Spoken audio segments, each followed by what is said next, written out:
Sobat Sabi yang berbahagia, kita mungkin pernah bertanya dalam hati, mengapa di dunia ini ada orang yang sangat berhasil, namun pada sisi yang lain, tidak sedikit orang yang hidupnya selalu diwarnai kegagalan.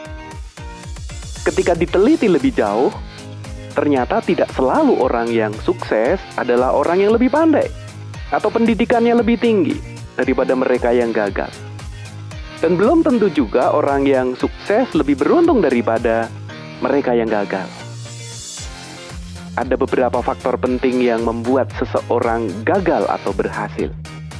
Salah satu faktor besar itu adalah seberapa optimis kita menghadapi kehidupan ini.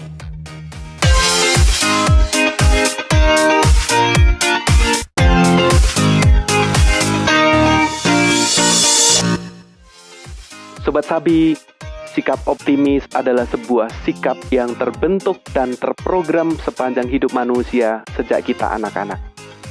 Berita baiknya adalah bahwa sebenarnya kita dapat membentuk ulang pikiran kita agar kita bisa menjadi orang yang selalu optimis dan berhasil. Ada beberapa hal penting dalam rangka membangun sikap optimis itu. Yang pertama, orang yang optimis adalah mereka yang selalu belajar melihat sisi baik dan positif dari setiap peristiwa, bahkan peristiwa yang terburuk sekalipun. Saudara mungkin merasa saat ini sedang mengalami sesuatu yang buruk dalam hidup Anda. Namun saya ingin mengatakan kepada Anda, sesungguhnya akan selalu ada bagian terbaik yang dapat kita temukan, bahkan dalam peristiwa terburuk itu. Dengan kata lain, peristiwa yang menurut kita tidak baik, itu sesungguhnya bukan akhir dari kehidupan.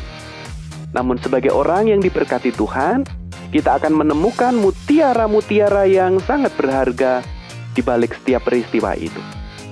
Yang kedua, orang yang berpikir optimis adalah mereka yang melihat bahwa setiap peristiwa saat ini adalah sesuatu yang sementara. Jika kita merasa hari ini mengalami sesuatu yang menurut kita buruk, kita harus percaya bahwa besok pasti ada hari yang akan jauh lebih baik. Begitu juga sebaliknya, jika kita mengalami sesuatu yang menurut kita baik hari ini, kita tidak boleh lengah, terbuai dan tertidur di dalamnya. Karena selalu ada hari lain yang harus selalu diperjuangkan. Bagian ketiga, mereka yang berpikir optimis adalah mereka yang fokus pada tujuan akhir. Alkitab memberikan ilustrasi seseorang yang mengalami sakit pada proses persalinan. Segala sakitnya tidak teringat lagi ketika melihat seorang bayi yang telah dilahirkan. Inilah yang bisa disebut sebagai sebuah pengharapan. Kita harus melihat tujuan akhir yang akan kita capai, sehingga memotivasi kita untuk setia menjalani proses hari ini.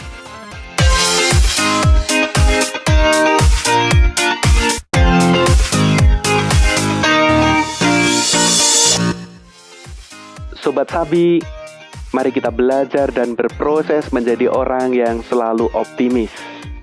Ingat, keberhasilan saudara bukan ditentukan oleh orang lain. Kesuksesan kita terutama ditentukan oleh setiap usaha kita yang diberkati oleh Tuhan.